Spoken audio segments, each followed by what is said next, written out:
অবশেষে বহুল প্রতীক্ষিত আইপিও প্রসপেক্টাস জমা দিয়ে নিজেদের আর্থিক হিসাব জনসমক্ষে এনেছে স্পেস এক্স। আগামী ৫ জুন পরিকল্পিত ইনভেস্টর রোড শোর আগে এই তথ্য প্রকাশ পেয়েছে। ২০২৬ সালের প্রথম প্রান্তিকে প্রতিষ্ঠানটি $৪.৬৯৪ বিলিয়ন রাজস্ব এবং $১.৯৪৩ বিলিয়ন পরিচালন ক্ষতি রিপোর্ট করেছে। মূলত নতুন অন্তর্ভুক্ত হওয়া স্পেস এক্স এআই বা এআই বিভাগের বিশাল লোকসানের কারণেই এই সামগ্রিক পরিচালন ক্ষতি হচ্ছে।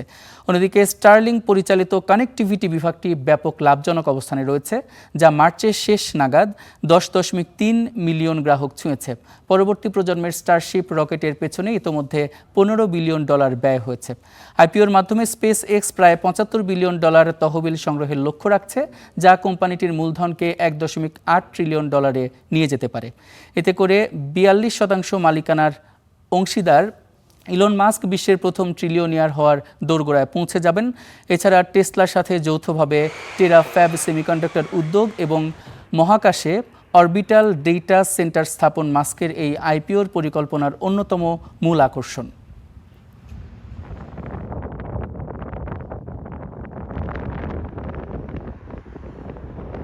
SpaceX for being a great partner. Thank you. All